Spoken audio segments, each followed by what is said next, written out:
Bonjour à tous, c'est à Toulon que je vous retrouve pour embarquer sur la Marne, un bâtiment de commandement et de ravitaillement de la Marine nationale. Au programme, 2 jours en mer riches en activités. Et vous allez le voir, ce numéro sera consacré aux militaires présents aux 4 coins du monde, des îles Éparses à Djibouti, en passant par la Guyane. En février, nous allons vous faire naviguer.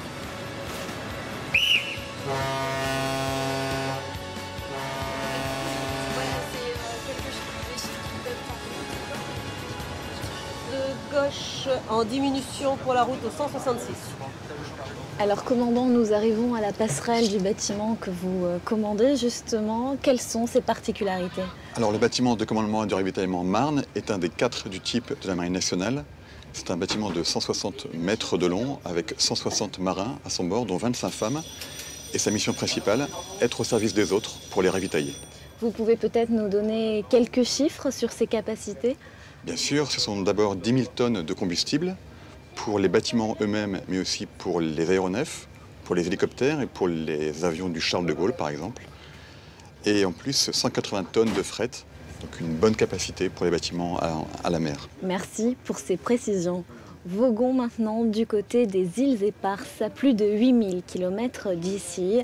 Elles représentent un enjeu écologique, économique et stratégique pour la France. Et sur 3 d'entre elles, des sections de 15 soldats et un gendarme sont présentes en permanence. Leur quotidien est exceptionnel.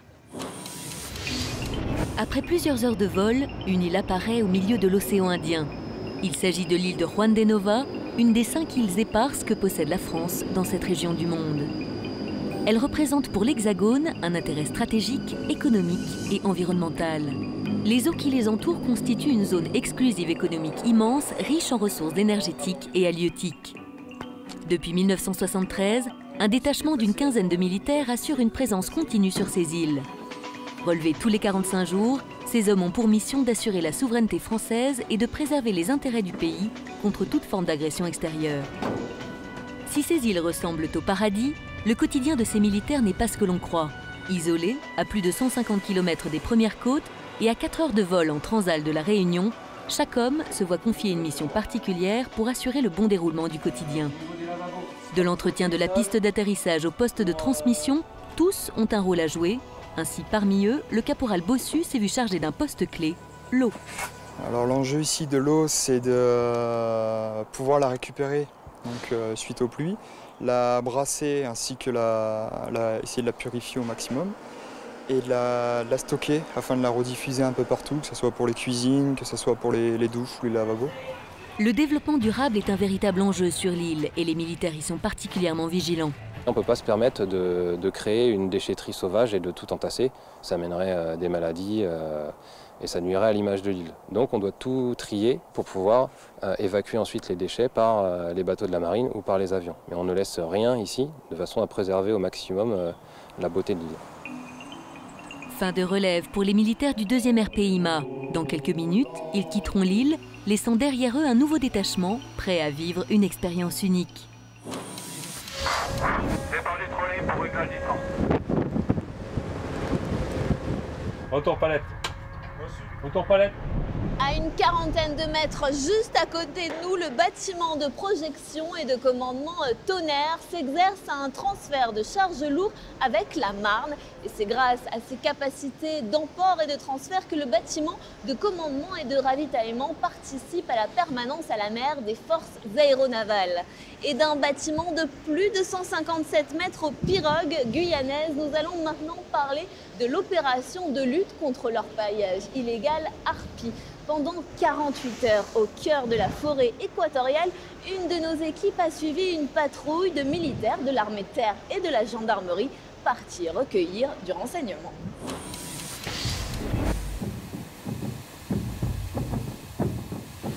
Ça freinera ça un coup parce que c'est très cher, tout le matériel est quand même détruire.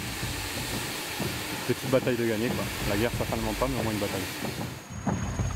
À 9500 km de Paris, dans les profondeurs de la forêt équatoriale guyanaise, environ 1000 militaires des forces armées en Guyane luttent contre l'orpaillage illégal aux côtés des forces de gendarmerie.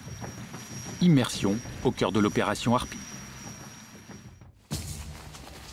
Partie pour une mission de 2 jours sur les traces des orpailleurs illégaux, la patrouille progresse en toute discrétion dans une forêt inhospitalière afin de ne pas se faire repérer. On est le plus discret possible, on parle tout bas, on fait attention de ne pas faire craquer trop les branches, et puis on fume pas. Le taux d'humidité peut atteindre 95%. La végétation dense, le terrain escarpé, le poids des équipements oblige les hommes à avancer lentement, environ 1000 mètres par heure. La difficulté, comme vous pouvez le voir, c'est de se mouvoir dans la végétation, le climat qui est bien particulier, il fait chaud, le moindre mouvement, il faut l'économiser. Pour rien, on transpire, vous voyez, on est déjà tous mouillés. Voilà, déjà ça, puis on voit pas grand chose à travers les arbres, on n'y voit pas, vous voyez, on voit pas 20 mètres. Les renseignements reçus avant le départ en mission s'avèrent exacts. La patrouille découvre la scierie clandestine des orpailleurs illégaux. Le matériel trouvé sur place sera détruit. Cette huile-là sert à la construction des pirogues parce que c'est un bon combustible à bonne température et qui sert à fumer le bois. L'impact écologique est moins important dans le sol qu'en incinérant. Au cours de la progression, la patrouille tombe sur un homme armé, un simple chasseur. Une aubaine? Ça peut être une bonne source de renseignement, éventuellement s'il est coopératif. Et éventuellement, des fois, il peut nous donner des renseignements, une photographie instantanée de là où on nous trouve et éventuellement nous dire s'il y a une activité par le bruit qu'il aura entendu ou les mouvements de personnel ou de véhicules de partant, si on a été décédé. En fin d'après-midi, alertés par des bruits inhabituels au loin, les hommes de tête se mettent à courir, armes à la main. La patrouille découvre un site d'orpaillage illicite récemment abandonné. Les orpailleurs illégaux, surpris, ont laissé mercure et matières aurifères sur place. Le bilan est conséquent, le matériel sera saisi ou détruit. Ils ont une faculté de réparation, d'adaptation, c'est incroyable. Donc avec ça, on va utiliser un pot thermique qui monte à plus de 3000 degrés et qui a la faculté de fondre tous les métaux. La destruction du matériel donne un coup d'arrêt au travail illicite des orpailleurs clandestins.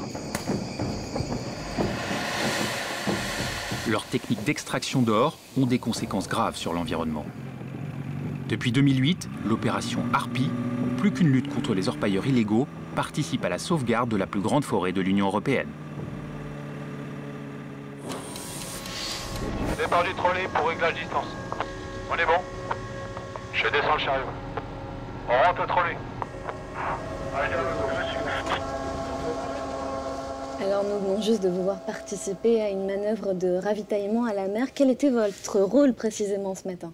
Alors lors d'un REM, je suis truiste, c'est-à-dire qu'avec un collègue, nous allons envoyer le câble porteur à l'autre bateau et le tendre. À l'issue de ça, nous revenons au PC cargaison.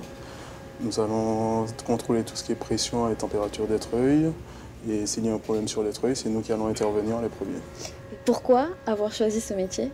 Alors, je suis originaire de la Martinique, donc il n'y a que de l'eau autour. Et depuis tout petit, ma passion, c'est la mer et la mécanique. Donc je me suis dit, pourquoi pas la marine, j'allais voyager et faire de la mécanique sur l'eau. Est-ce qu'il y a une mission qui vous a marqué plus que les autres?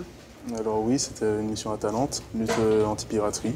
Il y avait une très bonne ambiance à bord et tout le monde s'entendait bien, c'était parfait. Merci pour cette transition car nous allons reparler de l'opération européenne de lutte contre la piraterie. Nous avons pu embarquer à bord de la frégate de surveillance Nivose pour un entraînement opérationnel au large de la Réunion. Regardez. Victor Delios, le pirate se poursuit toujours malgré les appels sur Canal 16 et le panneau stop, je vais débuter les tirs d'arrêt. Quelque part dans la zone sud de l'océan Indien, une attaque de pirates vient d'être signalée. Immédiatement, la frégate de surveillance Nivose déploie ses moyens pour intervenir. Il ne s'agit pas d'une véritable intervention, mais d'un exercice de lutte anti-piraterie. La France participe depuis 2008 à l'opération européenne Atalante au large des côtes somaliennes. Basé à La Réunion, le Nivose est l'un des premiers contributeurs à la mission Atalante.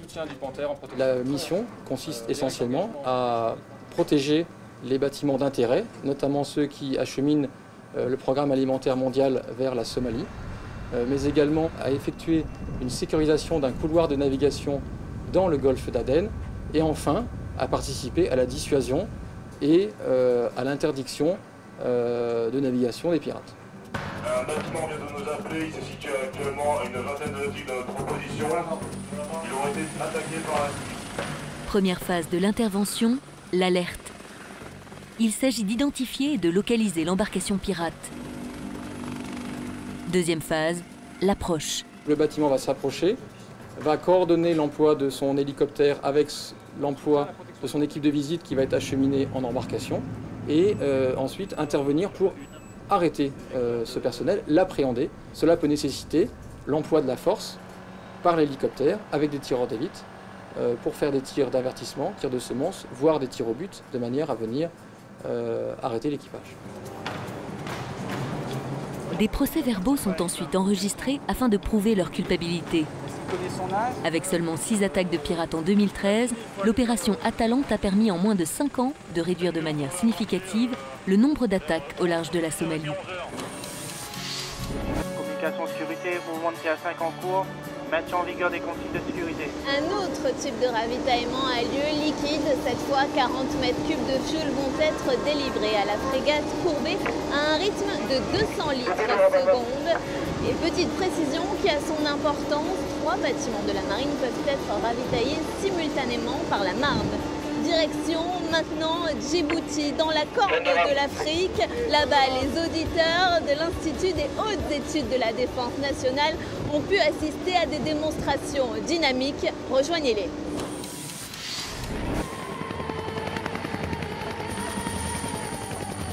La chaleur, le vent, la poussière.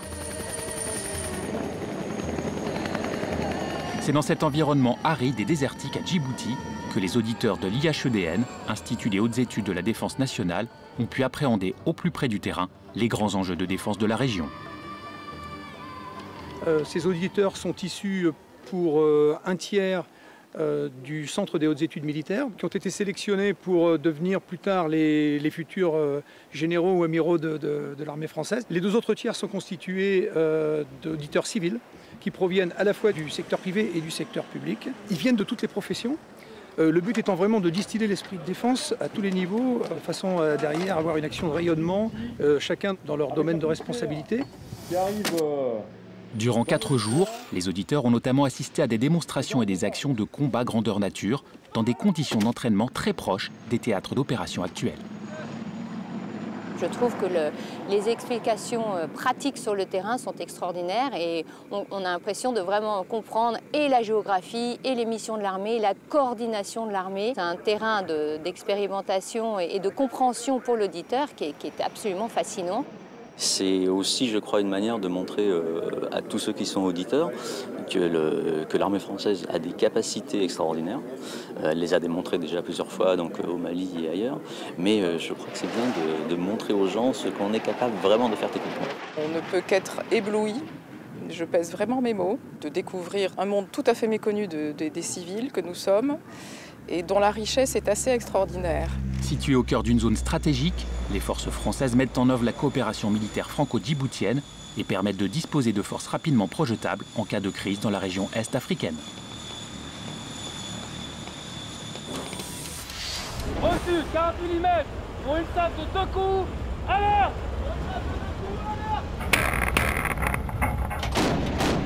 Un bâtiment de commandement et de ravitaillement n'en reste pas moins un navire de guerre capable de se défendre. Il est notamment équipé d'un canon de 40 mm et de 4 mitrailleuses de 12-7 qui ont été utilisées pour un exercice sur des cibles flottantes.